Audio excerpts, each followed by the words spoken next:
Look at him. He's a Yeti. Cool! What? No, Yetis don't exist! This is not the first, nor will be the last movie about Yetis. Why do you guys think people identify with them so much? Like, is it the mystery, the solitude? What do you think it is?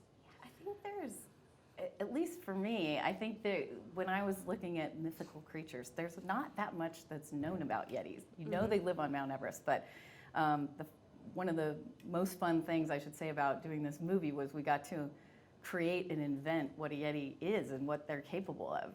Give them powers to control nature, and so it was a real fun kind of blank canvas to start with, I think.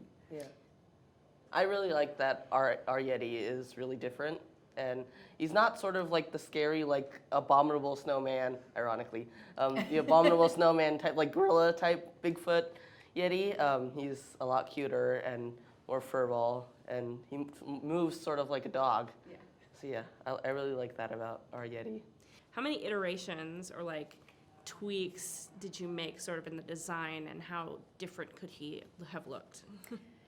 You know, strangely enough, there were not that many iterations of this design, and he was designed by Nico Marley, who is kind of a famous character designer who also designed Kung Fu Panda and How to Train Your Dragon, and he has 3 white fluffy dogs that he calls his little Yetis. And so literally the two of us really bonded. We both love dogs, and I think we talked a lot about how he could be different and walk on 4s instead of 2s, which is kind of the typical Yeti, and how we could capture that playfulness kind of our dogs and the design, and he just really nailed it. And so I think he at one point he looked a little more ferocious, and then he got a little bit cuter. I think it was probably the only change that was made. Ooh, Everest, look, make a wish. No, they're for wishing. I wish I was a basketball superstar.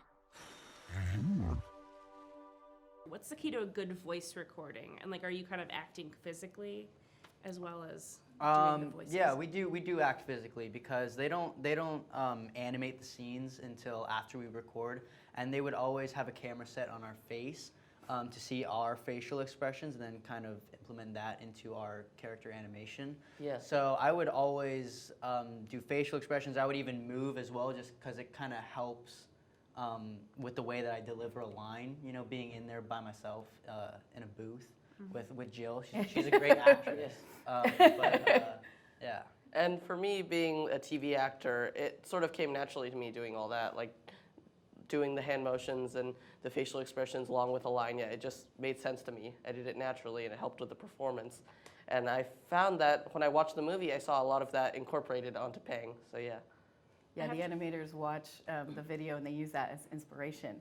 But it's really interesting because these two guys, when they act, you know, you don't have the luxury of a set and props, and you can't really run away from the mic. You have to stay in front of the mic. So sometimes when I'm asking them to do crazy things, like they're falling off a cliff and they're screaming, they have to kind of stand in one place and go, ah.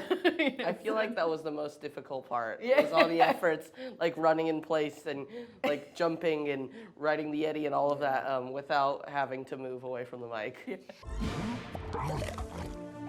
Food! Guys, these are delicious.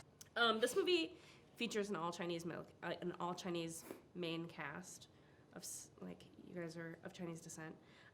What did that mean to you guys as actors, and also to have the movie sort of set, and you can speak to this too, in modern mainland China?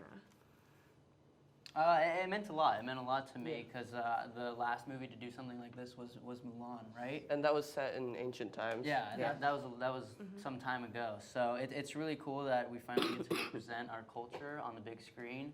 And it wasn't just us that were Chinese. All of our background actors, like all the noises that you hear in the city, those were all Chinese people as well. So it was a really cool thing to do. Yeah, and I think that it was really great that we were able to portray like an authentic Chinese family as like the leads of the film, and have it all the background in the city and everything be very accurate and authentic. Right. It was.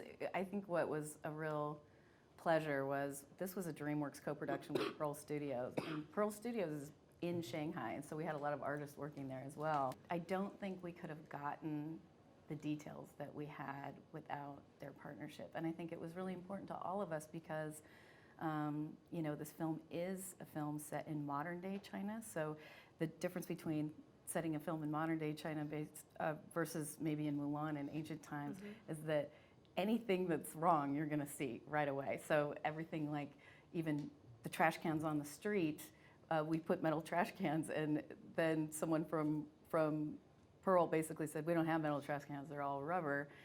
If you're in China and you're watching the film and you see something like that, you go, oh, you know, they didn't know, they weren't down to the detail, right? That might pull someone out of the movie. And so we had someone literally spend 2 weeks like replacing all those trash cans just so we'd get it right. So we really made a huge effort, and we were very proud of our cast, and you know, being able to be one of the first big CG movies with an all Chinese main cast and set in China. It was a pleasure. You know, I think that was exciting for all of us. What's going on? Whoa! Yi, let go of that. It's dangerous. Everest, are you sure about this? No, Peg, get down from there right now.